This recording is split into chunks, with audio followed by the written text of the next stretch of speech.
నమస్తే, తెలుగు రాజ్యంకి స్వాగతం. నేను శిరీష. మనతో పాటు ఈరోజు స్టూడియోలో సీనియర్ జర్నలిస్ట్ సత్యనారాయణ గారు ఉన్నారు. సత్యనారాయణ గారితో ఈరోజు డిస్కషన్ ఏంటంటే హైడ్రా గురించి దాదాపుగా మనకి కొన్ని రోజుల నుంచి హడలెత్తిస్తోంది హైదరాబాద్లో.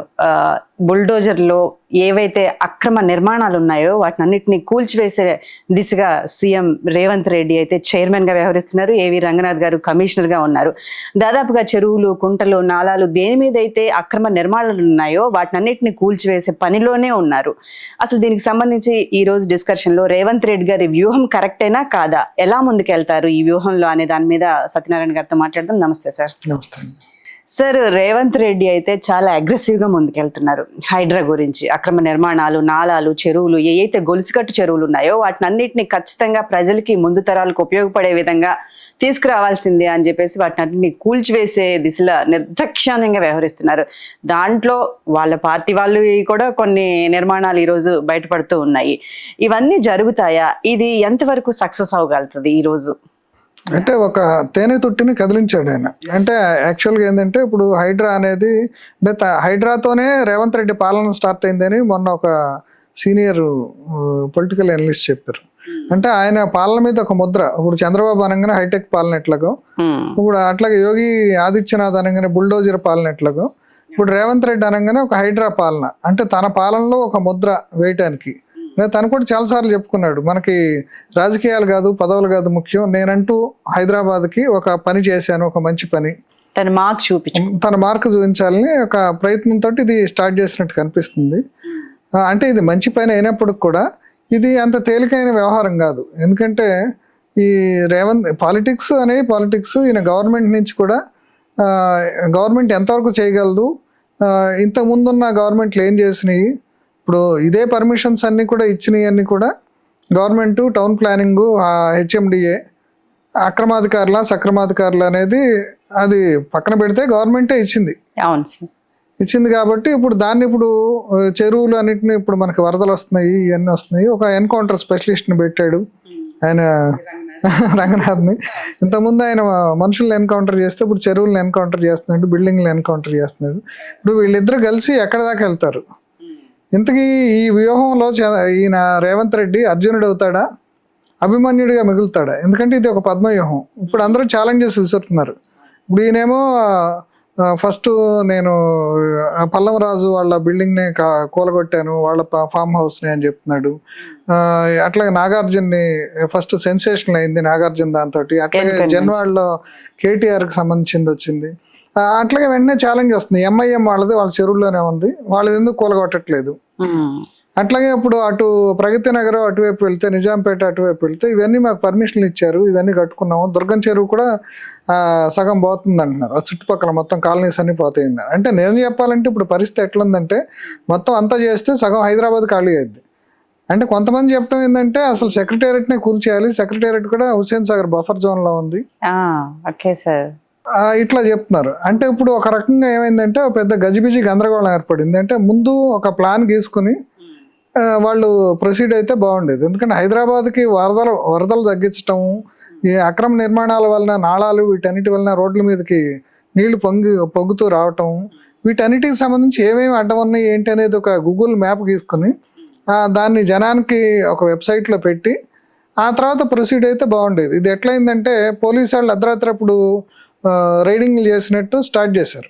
అంటే అది ఒక రకంగా చెప్పాలంటే ఆయనకు పొలిటికల్గా నేను అర్జెంటుగా నేను ఏదో ఆయన సర్జికల్ స్ట్రైక్స్ తోటి మోడీ ఎట్లా పాపులర్ అయ్యాడో ఈయన కూడా హైడ్రా సర్జికల్ స్ట్రైక్స్ తోటి ఈయన కూడా పాపులర్ అవ్వాలని ఒక ప్రయత్నం చేశాడు. అది ఎక్కడి దాకా వెళ్తుంది, ఆయన ఎరకాటంలో పడతాడు అనేది మనం చూడాలి. సార్, ఇప్పుడు అలాగే ఎవరైతే రియల్ ఎస్టేట్ వాళ్ళు ఉన్నారో, అలాగే మున్సిపాలిటీ వాళ్ళు అధికారులు ఉన్నారు, అలాగే వ్యాపారులు ఉన్నారు. ఈ ఇద్దరు కలిసే కదా పర్మిషన్లు ఇచ్చినా తీసుకున్నా ఏది జరిగినా కానీ కొన్ని రోజులు అసలు దీన్ని స్టాప్ చేసి మీరు అన్నట్టే ఏదైతే నిర్మాణాత్మకంగా ఎక్కడెక్కడైతే ప్రాబ్లమ్స్ ఉన్నాయో మీరు అన్నట్టు గూగుల్ మ్యాప్ సెర్చ్ చేసి ప్రజలకు ఇబ్బంది లేకుండా ఉండే ప్రయత్నాలు ఏమైనా చేయించే అవకాశం ఉండొచ్చు కదా? ఫస్ట్ చేయాల్సింది ఏంటంటే దీంట్లో ఇప్పుడు దొంగ అధికారులు ఇచ్చారా, ఒక చోట కొన్ని చోట్ల పర్మిషన్స్ వేరే సర్వే నెంబర్లతో పర్మిషన్లు ఇచ్చారు, వాటికి బ్యాంకులు లోన్లు ఇచ్చినాయి.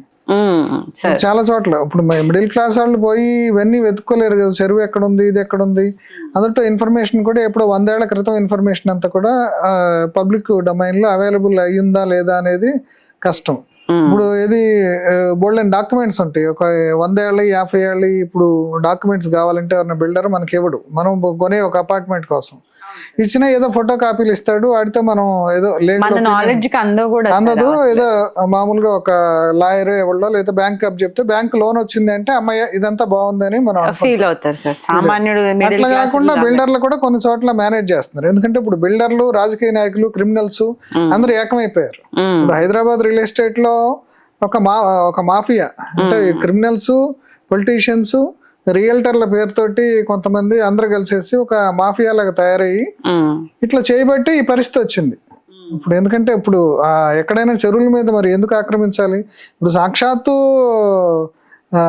బీఆర్ఎస్ వర్కింగ్ ప్రెసిడెంట్ కేటీఆర్ ఆయన ఏం చెప్తున్నాడు, అంతకుముందు ఆయన ఫామ్ హౌస్ మీద రేవంత్ రెడ్డి ఇది మన డ్రోన్ కెమెరాస్ చేశాడని చెప్పి దాని మీద కేసు పెట్టారు. ఆయన కాకపోతే ఆయన ఎందుకు కేసు పెట్టాడు? ఇప్పుడేమో నేను నా ఫ్రెండ్ది సంబంధం లేదంటున్నారు. అంటే ఇప్పుడు ఏమైందంటే ఈ రియల్ ఎస్టేట్ మాఫియా కానీ గవర్నమెంట్ కొల్యూషన్ కానీ అది పరాకాష్ఠకు చేరిపోయింది. దాని మీద బ్రేక్ చేయడానికి ఈయన చేస్తున్న ఒక పాశుపతాస్త్రం లాగా ఇప్పుడు తీసుకొచ్చి హైడ్రాని పెట్టడం అనేది మంచిదే, కానీ ఏంటంటే పొలిటికల్ ఇంప్లికేషన్స్ ఎట్లా ఉంటాయి ఇప్పుడు రకరకాలుగా. అంటే ఇప్పుడు ఈ జనరల్గా ఏదైనా సరే ఒక పొలిటికల్ పార్టీ అధికారంలోకి వచ్చిందంటే రియల్ ఎస్టేట్ వాళ్ళు, సమాజంలో ఉన్న పెట్టుబడిదారులు, బాగా డబ్బులు ఉన్న వాళ్ళు వీళ్ళందరూ సపోర్ట్ చేస్తేనే రేవంత్ రెడ్డి వస్తాడు.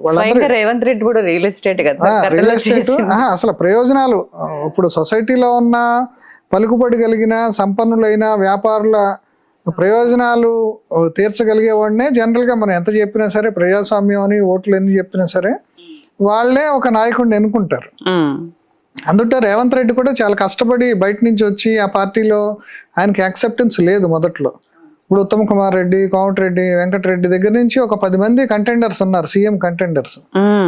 ఇప్పుడు వాళ్ళందరినీ అధిగమించి ఏదో రాహుల్ గాంధీ సపోర్ట్ తోటో లేదంటే కేటీఆర్ మీద ఫైట్ చేయగలిగినాడు, కేటీఆర్ నోరుకి తగిన విధంగా సమాధానం చెప్పగలిగిన వాగ్దాటి ఉన్నాడు, ఈ క్వాలిటీస్ వల్ల తను వచ్చాడు.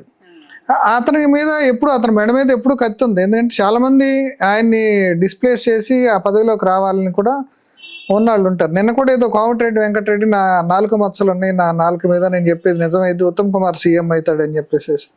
ఉత్తమ్ కుమార్ రెడ్డి కూడా మొదట్లో ఈయన యాక్సెప్ట్ చేయలేదు, ఎందుకంటే అంతకుముందు ఆయన పిసిసి ప్రెసిడెంట్గా ఉన్నాడు, పిసిసి ప్రెసిడెంట్గా ఉండి ఆయన అధికారంలోకి రాలేకపోయాడు కాబట్టి రేవంత్ రెడ్డికి అవకాశం వచ్చింది. రేవంత్ రెడ్డి సక్సెస్ అయ్యాడు, అంటే వచ్చాడు, కానీ ఆయనకి ఏంటంటే అడ్మినిస్ట్రేషన్ మీద పట్టలేకపోవటం, మొదటిసారిగా ఇప్పుడు ఎంపీగా పనిచేసినప్పుడు కూడా మొదటిసారి డైరెక్ట్ సీఎం కావటం, అడ్మినిస్ట్రేషన్ అదుపులోకి తీసుకోవటం, అది కాకుండా భారీ ఎజెండా పెట్టారు. ఇప్పుడు ఈ సంక్షేమ పథకాలు అవి కేసీఆర్ కంటే ఎక్కువ చేయాలి అనేదాన్ని పెట్టడం వల్ల ఇక్కడ ఆర్థిక పరిస్థితి బాగాలేదు. ఆయన వచ్చినప్పుడు ఇక్కడ ఏదో లంకె బిందులు ఉన్నాయి అనుకున్నాను, ఏమీ లేవనేది కూడా అంటే చేతులు ఎత్తేసారు, ఓపెన్ గానే చెప్పాడు. అంటే ఇప్పుడు వీళ్ళు అనేది ఏంటంటే ప్రతిపక్షాల వాళ్ళు దాన్ని అన్నింటినీ డైవర్ట్ చేయడం కోసం హైడ్రా తీసుకొచ్చాడని చెప్తున్నారు. అంటే ఇప్పుడు ఒక పద్మవ్యూహం ఆల్రెడీ ఆయన ఒక పద్మవ్యూహంలో ఉన్నాడు, ఇప్పుడు ఈ హైడ్రా తోటి ఇంకో పద్మవ్యూహాన్ని సృష్టించుకున్నాడు.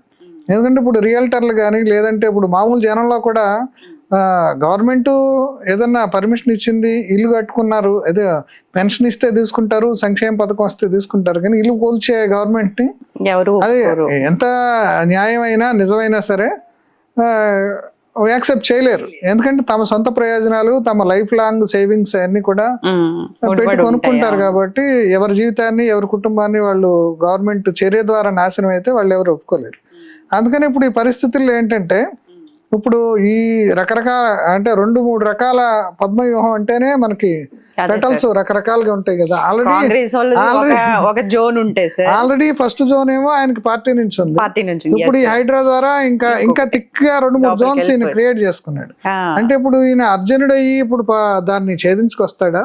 మామూలుగా అభిమన్యుడిగా దెబ్బతింటాడా అనేది ఆలోచించాలి. సక్సెస్ అవుతారంటారా సార్ హైడ్రా గురించి? మరి అదే సక్సెస్ అవటం అంటే ఇప్పుడు జనరల్ గా కొంచెం దాదాపుగా 15 ఎకరాల చెరువులు, 8 ఎకరాల కుంటలు, మొత్తం రియల్ ఎస్టేట్ లో ఉన్న అయితే పెద్ద పెద్ద వాళ్ళే ఈ రోజు కాంగ్రెస్ వాళ్ళే కూడా ఎంపీలే కొంతమంది ఉన్నాయి. పల్లా రాజేశ్వర్ రెడ్డి గారి ఉన్నాయి, అలాగే శ్రీనివాస్ రెడ్డి గారి ఉన్నాయి. పేపర్ లో చూసుకుంటే అందరు కాంగ్రెస్ కేవీపీ కూడా ఉన్నాయి.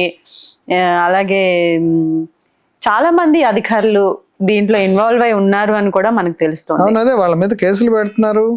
కేసులు పెట్టినా ఏముంటది, ఇప్పుడు ముందు మనకైతే కేసులు పెట్టిన వాళ్ళ దగ్గర నుంచి ఇప్పుడు రికవర్ చేయాలి.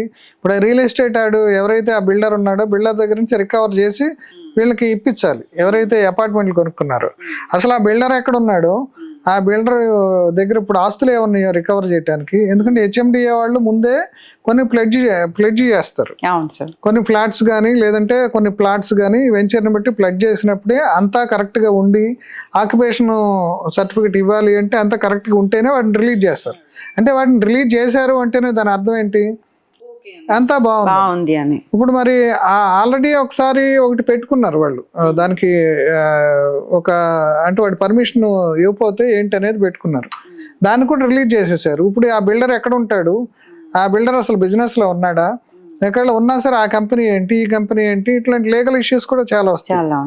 అదే అందుకని ఇప్పుడు ఇష్యూస్ నుంచి ఆయన ఎట్లా బయటపడతాడు అనేది చూడాలి. రైట్, ఇది ఈరోజు సత్యనారాయణ గారితో డిస్కషన్. అంటే హైడ్రా ఏదైతే ఉందో చైర్మన్ గా రేవంత్ రెడ్డి పద్మవ్యూహంలో ఇరుక్కున్న అభిమన్యుడా, బయటకు వచ్చే అర్జునుడా, యుద్ధం చేసే అర్జునుడా, గెలుస్తాడా లేకపోతే అందులో ఓడిపోతాడా అనేది మనం వేచి చూడాలి. ఎందుకంటే సామాన్య జనం కూడా చాలా మంది ఉన్నారు. సరే పెద్ద పెద్ద నాయకులు వాళ్ళ ఇల్లు అది ఒక సెక్టర్ అయితే, సామాన్య ప్రజలు కూడా ఏత నాలాలు, చెరువు సంబంధిత కబ్జాల్లో ఇరుక్కున్న జనసామాన్యులు కూడా ఉన్నారు. వేచి చూద్దాం మరి ఏం జరుగుతుంది అనేది. Please do subscribe to Telugu Rajyam channel. Please do subscribe to Telugu Rajyam channel. Please do subscribe to Telugu Rajyam channel. Hi అండి, నేను మీ ఆర్పీని, నెల్లూరు పెద్దారెడ్డి చేపల పులుసు ఓనర్ని. మీరు తెలుగు రాజ్యం అనే ఈ యూట్యూబ్ ఛానల్ సబ్స్క్రైబ్ చేసుకుని మంచి మంచి వీడియోలతో వస్తారు. Thank you so much. Hi people, I'm Sonakshi Verma and you please watch Telugu Rajyam and please subscribe to the channel.